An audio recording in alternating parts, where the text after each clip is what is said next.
Strike absorbed the impact, heard the high-pitched scream, and reacted instinctively. Throwing out a long arm, he seized a fistful of cloth and flesh. A second shriek of pain echoed around the stone walls, and then, with a wrench and a tussle, he had succeeded in dragging the girl back onto firm ground. Her shrieks were still echoing off the walls, and he realized that he himself had bellowed, "Jesus Christ!" The girl was doubled up in pain against the office door, whimpering.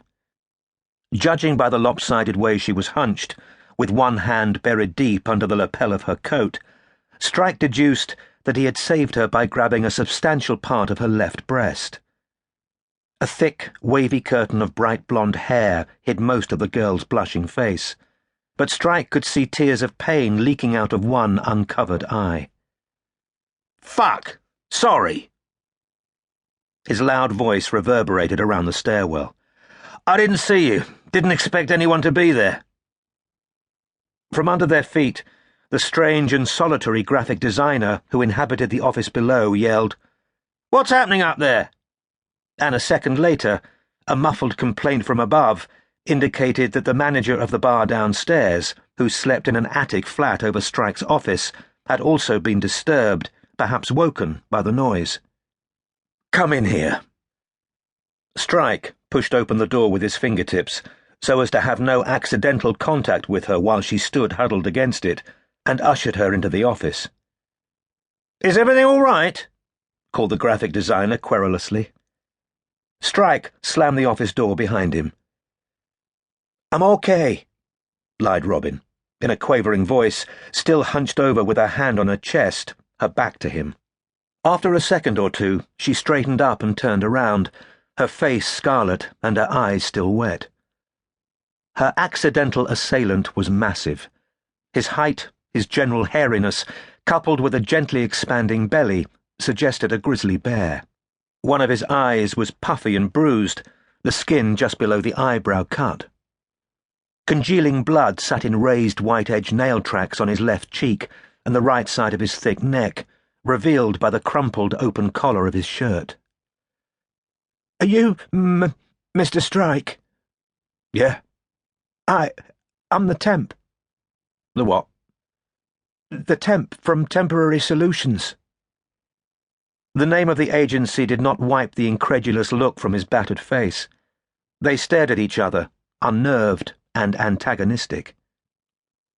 Just like Robin, Cormoran Strike knew that he would forever remember the last 12 hours as an epoch-changing night in his life. Now, it seemed, the fates had sent an emissary in a neat beige trench coat to taunt him with the fact that his life was bubbling towards catastrophe. There was not supposed to be a temp. He had intended his dismissal of Robin's predecessor to end his contract. "How long have they sent you for?" A week to begin with," said Robin, who had never been greeted with such a lack of enthusiasm.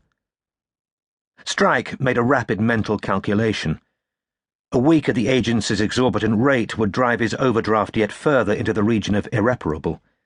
It might even be the final straw his main creditor kept implying he was waiting for. "Excuse me a moment."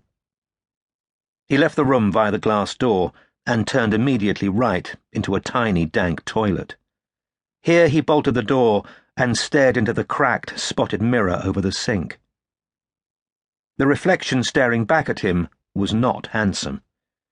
Strike had the high, bulging forehead, broad nose and thick brows of a young Beethoven who had taken to boxing, an impression only heightened by the swelling and blackening eye. His thick, curly hair, springy as carpet, had ensured that his many youthful nicknames had included Pubehead. He looked older than his 35 years. Ramming the plug into the hole, he filled the cracked and grubby sink with cold water, took a deep breath, and completely submerged his throbbing head. Displaced water slopped over his shoes, but he ignored it for the relief of 10 seconds of icy, blind stillness. Disparate images of the previous night flickered through his mind, emptying 3 drawers of possession.